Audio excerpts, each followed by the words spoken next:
Une nuit sans lune, 6 signaux alignés ont brusquement fissuré le silence, dessinant une ligne trop parfaite pour être naturelle. Leur faiblesse apparente semblait anodine, mais elle contrastait avec l'ampleur du décalage annoncé.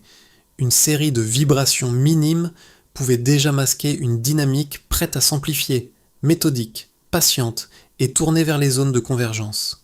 Et si cette anomalie presque imperceptible, d'abord captée par Ibrahim Traoré, signifiait que le Burkina Faso était évalué plus qu'il ne l'imaginait, au moment même où ses seuils d'alerte restaient flous. Derrière ces traces ténues, un basculement imminent se laissait deviner. La promesse de cette séquence est simple mais exigeante, montrer comment une accumulation d'indices faibles, longtemps jugés négligeables, a fini par imposer une lecture stratégique nouvelle du ciel burkinabé. Ce récit ne cherche ni l'effet spectaculaire, ni la dramatisation facile.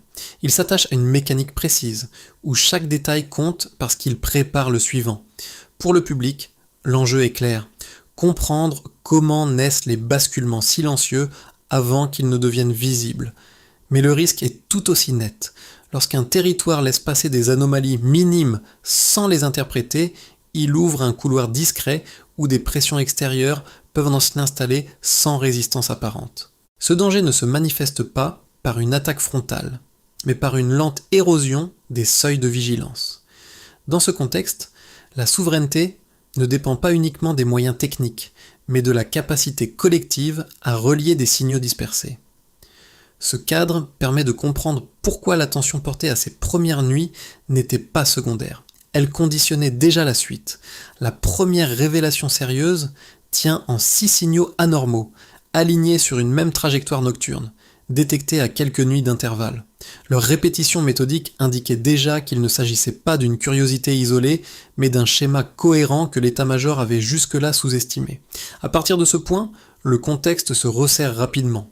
Les premières interférences auraient pu passer pour des variations anodines, trop faibles pour justifier une alerte immédiate. Pourtant, mises bout à bout, elles dessinaient une logique précise. Les avant-postes du nord, puis ceux du centre, commencèrent à relever des anomalies similaires, comme si une trajectoire invisible traversait le territoire avec une régularité presque géométrique. Chaque nouveau relevé ajoutait une pièce au puzzle, transformant des observations dispersées en indices convergents. Lorsque ces données atteignirent Ibrahim Traoré, la lecture changea d'échelle. Il ne s'agissait plus de phénomènes isolés, mais d'un test progressif de la réactivité nationale. Les anomalies apparaissaient toujours dans des zones de convergence, routes d'approvisionnement, points de surveillance, couloirs de passage sensibles. Ce choix révélait une intention mesurée, patiente, conçue pour rester sous les seuils d'alerte tout en accumulant de l'information. Les équipes élargirent alors leur analyse. Les rapports autrefois dispersés commencèrent à former un ensemble impossible à ignorer. À Kaya, à Waiguya ou dans les vallées centrales, les opérateurs décrivaient les mêmes lumières ténues, les mêmes ruptures de fréquence, les mêmes trajectoires silencieuses. Leur caractère discret devenait leur principal avantage, brouillant la frontière entre l'inhabituel et l'acte calculé. Progressivement, un paysage nouveau se dessina, celui d'un ciel devenu espace contesté. Aux yeux des habitants, les nuits restaient calmes. Pour les analystes, chaque silence portait déjà l'empreinte d'un passage furtif. Le Burkina Faso n'était pas encore ouvertement menacé, mais il était observé, évalué, mesuré, et cette transition constituait la première marche d'un risque appelé à s'étendre. Les premiers à donner une forme lisible à ce chaos naissant furent les opérateurs des postes avancés. Leur rôle évolua rapidement. Ils ne se contentaient plus de relever des anomalies techniques, mais cherchaient à en établir la continuité, reliant les variations lumineuses, les ruptures de fréquence et les trajectoires silencieuses qui traversèrent les vallées sahéliennes. Cette vigilance patiente transforma des faits isolés en une lecture structurée du risque. Un soldat affecté au secteur de Kaya illustre cette dynamique. 3 soirs consécutifs, il nota un déplacement identique, à vitesse constante, toujours entre les mêmes collines. Sa première alerte passa presque inaperçue. Ce n'est que la répétition qui lui donna du poids, faisant de son observation un point d'ancrage solide. Plus au sud, une équipe technique signala une série de micro-coupures suivant un itinéraire précis, comme si une présence distante cartographiait progressivement les limites de la surveillance nationale. Placés côte à côte, ces deux microcas révélèrent une logique commune. Ces récits de terrain produisirent un impact immédiat. Ils montrèrent mon QA que la menace ne se manifesterait pas par un choc brutal, mais par une infiltration lente dans les zones les moins surveillées. Les analystes comprirent alors que l'essentiel ne résidait pas dans la puissance apparente de l'intrusion, mais dans sa capacité à durer sans être détectée clairement. Pour le dire simplement, les détails ignorés peuvent redessiner un territoire entier. L'activation du phénomène s'est produite dans une atmosphère trompeusement stable. Pendant des semaines, les signaux relevés restaient faibles, fragmentés, presque routiniers. Puis un seuil invisible a été franchi. Ce qui relevait encore de l'avant diffus a basculé vers un après structuré. Les anomalies n'étaient plus seulement observées, elles s'enchaînaient. Cette transition silencieuse a marqué l'entrée dans une phase où l'inaction devenait un risque en soi. La première rupture tangible est survenue un soir où les conditions naturelles rendaient toute lecture plus incertaine. Un opérateur expérimenté a noté une variation nette de fréquence, régulière, répétitive, suivant un axe constant. L'hypothèse d'un phénomène naturel a rapidement perdu de sa crédibilité. En quelques heures, d'autres postes ont signalé des lumières ténues dans plusieurs secteurs frontaliers. Les vitesses mesurées demeuraient trop constantes pour être aléatoires. Les données ont convergé vers le centre d'analyse, révélant une cohérence qui ne laissait plus place à l'hésitation. Lorsque ces éléments sont parvenus à Ibrahim Traoré, la lecture stratégique a changé. Le ciel n'était plus neutre, il devenait un espace sondé. Le pic de tension a été atteint peu après minuit. Un appareil inconnu a traversé 3 zones distinctes en moins de 4 minutes, hors de tout couloir aérien répertorié. Les radars, pourtant récemment ajustés, ont peiné à suivre sa trajectoire. Cette difficulté a exposé une faille essentielle. L'intrusion n'était pas improvisée. Elle testait les marges, mesurait les délais, évaluait la capacité de réaction nationale. Quelques heures, bien 4 heures plus tard, un second passage a confirmé cette lecture. L'altitude a été volontairement abaissée, comme pour contourner les détecteurs recalibrés. L'intention devenait lisible. La phase d'exploration cédait la place à une phase plus intrusive. Face à cette montée en tension, le commandement a dû agir avec des moyens limités. Pas de flotte sophistiquée, pas de brouillage avancé, mais une capacité clé demeurait, l'adaptation. Sous l'impulsion d'Ibrahim Traoré, les équipes ont fusionné les relais existants, consolidé les postes de surveillance et établi une continuité entre des systèmes auparavant isolés. Cette réorganisation a créé un socle commun, réduisant les angles morts sans multiplier les ressources. Les répliques n'ont pas tardé. 3 signatures identiques ont été captées en moins de 10 minutes. Une simultanéité trop précise pour être fortuite. Les trajectoires formaient désormais des cercles d'exploration autour d'infrastructures ciblées. Ce constat a redessiné la carte du risque. Les drones approchaient plus vite, mais leur mouvement devenait prévisible. En reliant chaque fragment de signal, le dispositif national a gagné en cohérence. Le territoire entrait alors dans une zone critique où chaque minute comptait et où la moindre erreur pouvait ouvrir une brèche durable. La lecture bascule lorsqu'une ligne de base claire est enfin établie, puis immédiatement contredite par ces deltas. Pendant près de 3 semaines, les signatures aériennes se sont maintenues autour d'une altitude stable, créant l'illusion d'un schéma compris. Cette stabilité constituait la référence initiale. Elle laissait penser que les intrusions restaient prudentes, calibrées pour rester lisibles sans provoquer de réaction excessive. Puis, un premier écart a rompu cette routine, signalant que l'adversaire ajustait déjà ses paramètres en réponse aux réactions burkinabées. Le premier indicateur concerne l'altitude. La ligne de base se situait autour de 1900 mètres, un niveau suffisamment élevé pour contourner des radars classiques, tout en restant détectable par des capteurs récemment recalibrés. Cette constance traduisait une phase d'observation méthodique. Le delta est apparu lorsqu'un appareil a soudainement abaissé son vol à 1500 mètres. Une baisse aussi marquée réduit les marges de sécurité de l'intrus et accroît théoriquement sa visibilité. Pourtant, ce choix n'était pas une erreur.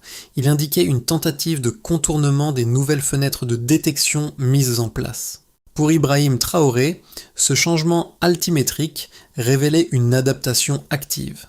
L'adversaire ne se contentait plus d'observer, il corrigeait ses trajectoires en fonction des réponses nationales. Le deuxième indicateur porte sur la vitesse. Lors des premières incursions, la cadence restait étonnamment homogène, autour de 400 km/h. Une vitesse constante correspond souvent à un protocole automatique conçu pour limiter les variations et réduire les risques d'erreur. Cette régularité a d'abord renforcé l'hypothèse d'une exploration distante faiblement pilotée.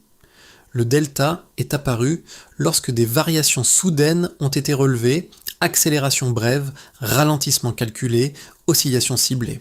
Ces changements traduisent un pilotage plus fin, probablement assisté en temps réel, destiné à éviter les verrouillages radars. La machine n'exécutait plus seulement un plan préprogrammé, elle réagissait. Le troisième indicateur concerne les trajectoires. Initialement dispersées, elles semblaient suivre des axes variés, compliquant toute interprétation globale. Cette dispersion constituait la ligne de base. Le delta s'est manifesté lorsque les tracés ont commencé à se répéter autour d'infrastructures précises.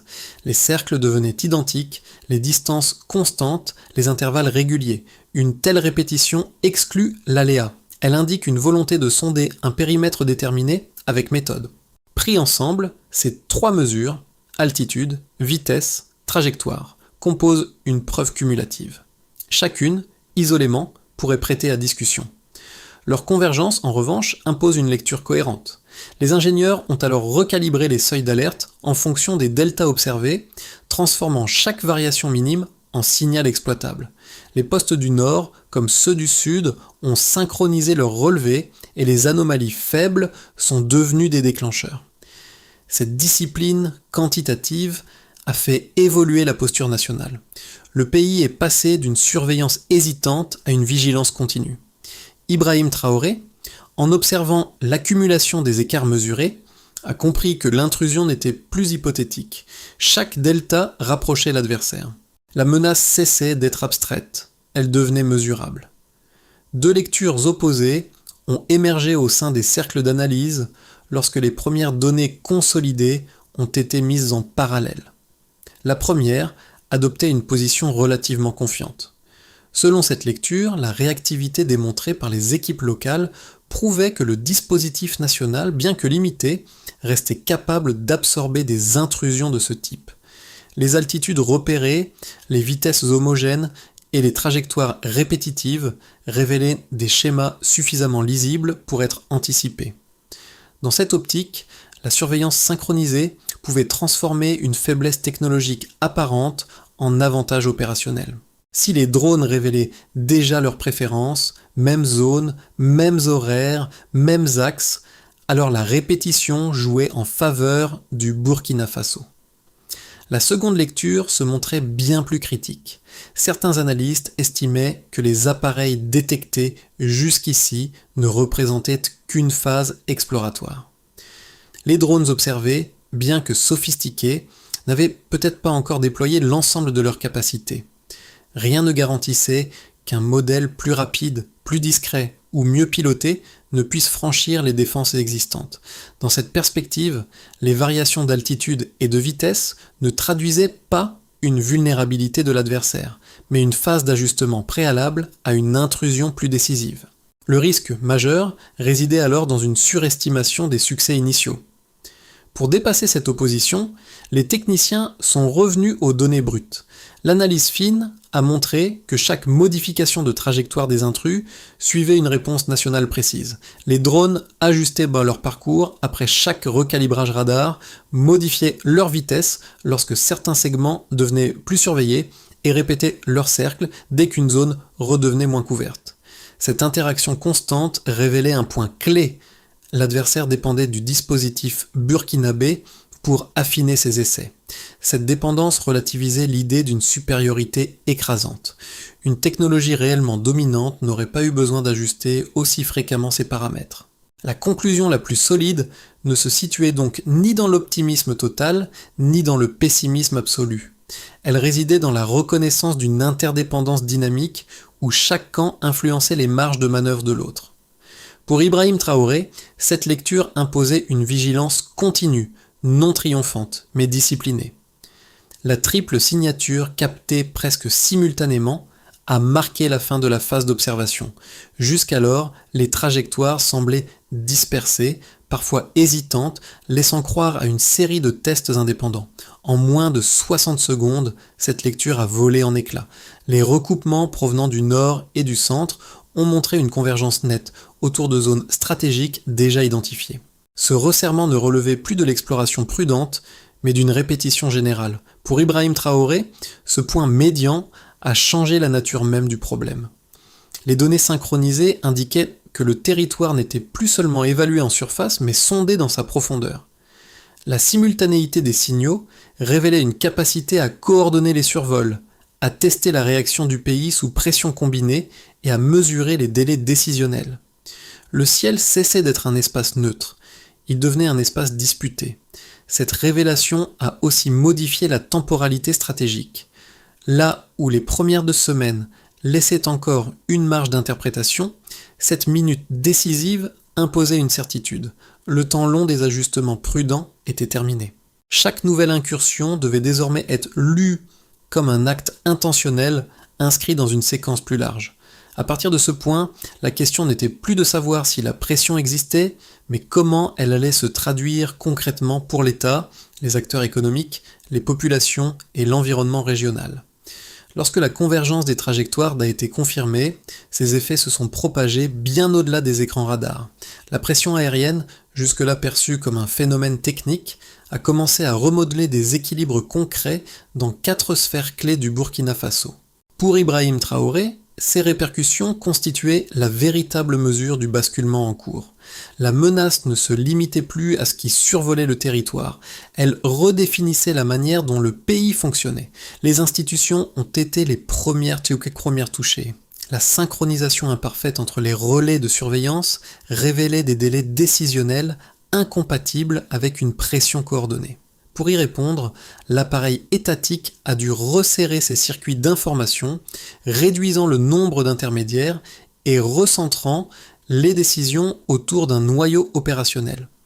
Cette centralisation améliorait la réactivité, mais exposait aussi les limites d'infrastructures vieillissantes, obligeant à arbitrer en permanence entre vitesse et fiabilité. Les entreprises, en particulier dans les secteurs miniers et logistiques, ont ressenti des effets plus discrets, mais immédiats. Les survols répétés des corridors économiques ont provoqué des perturbations mineures des communications internes. Isolées, ces anomalies semblaient négligeables. Accumulées, elles ont suffi à accroître la perception du risque parmi certains investisseurs.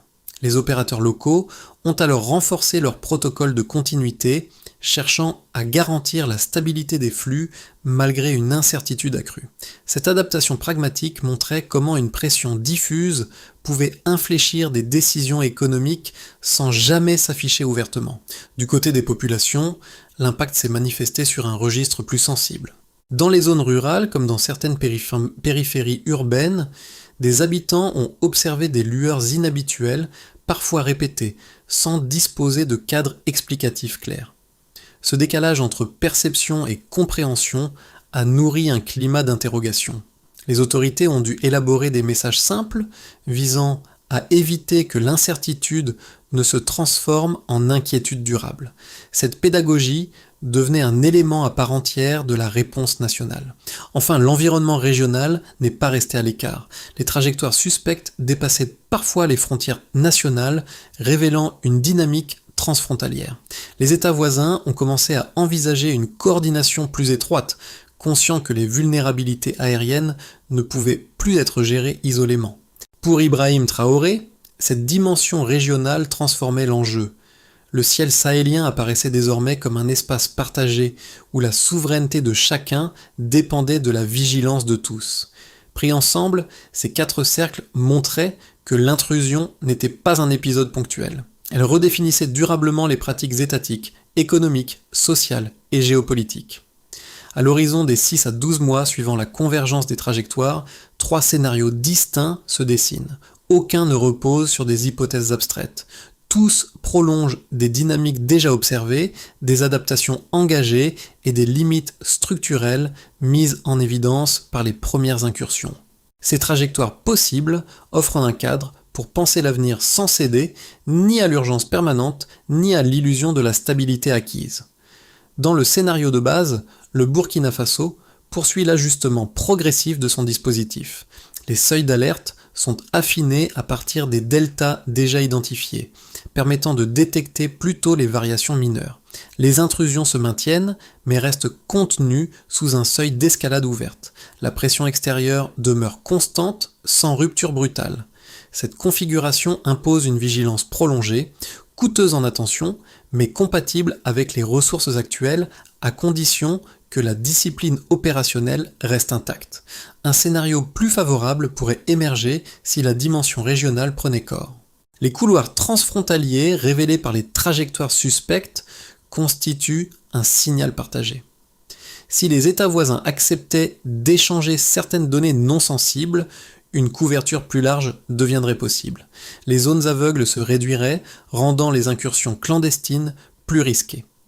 Cette coopération, même partielle, modifierait l'équation stratégique en diminuant l'asymétrie d'information.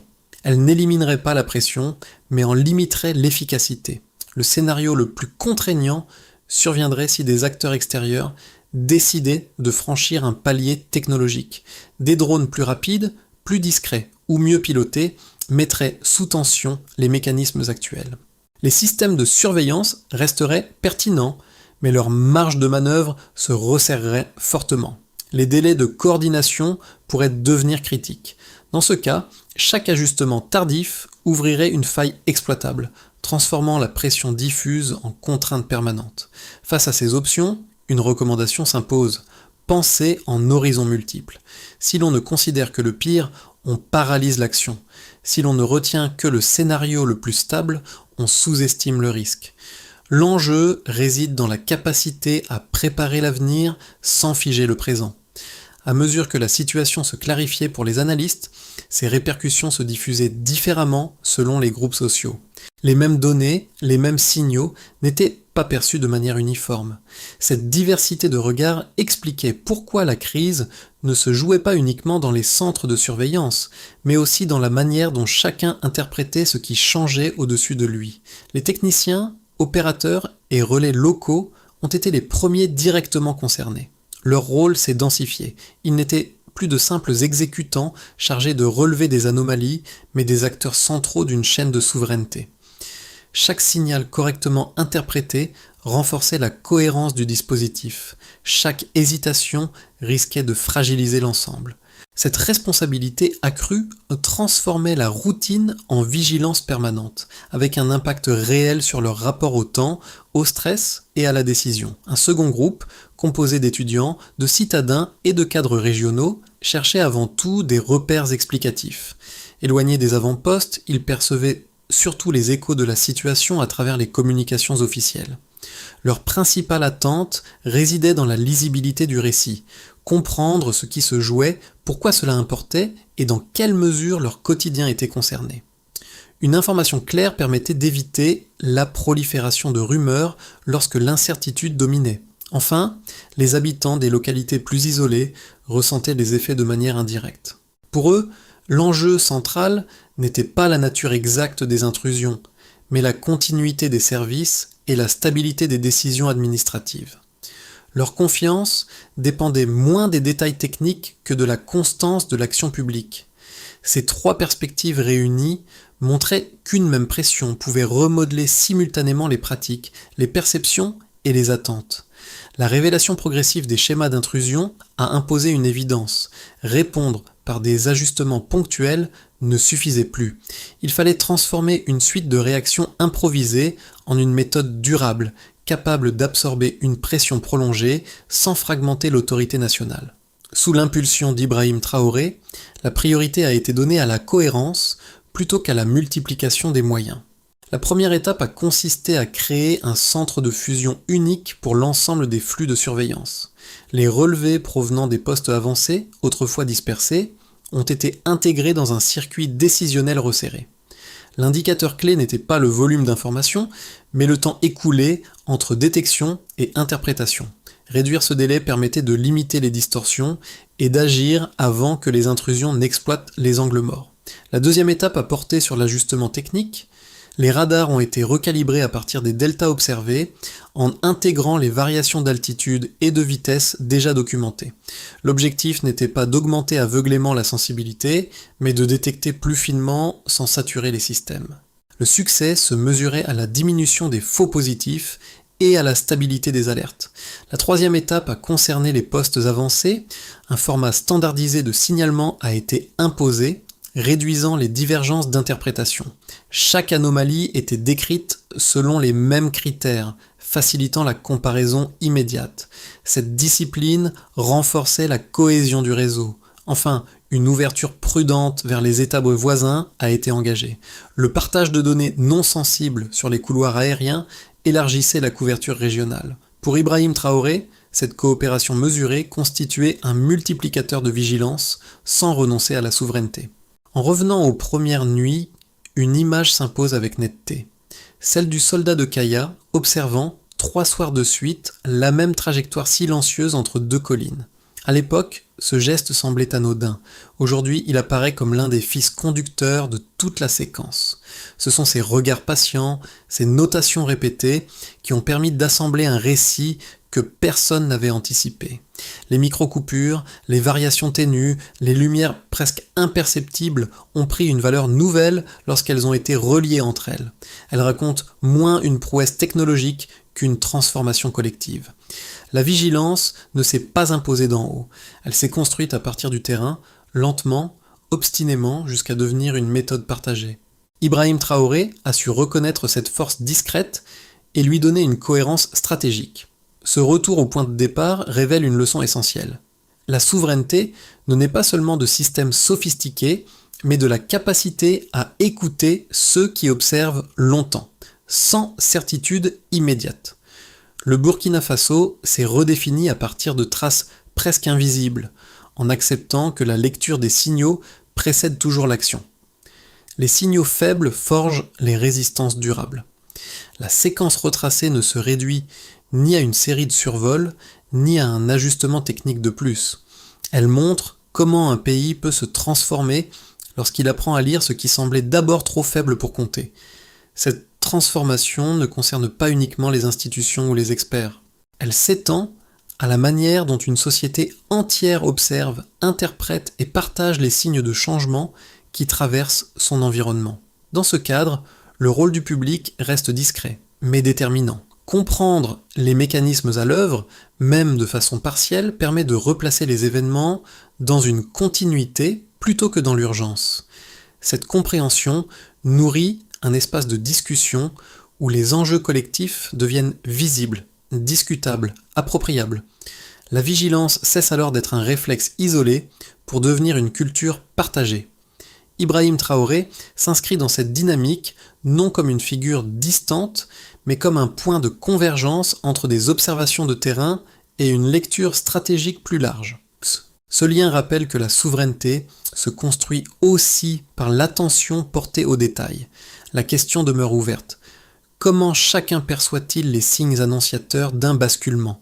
Votre regard prolonge-t-il, lui aussi, cette vigilance collective ?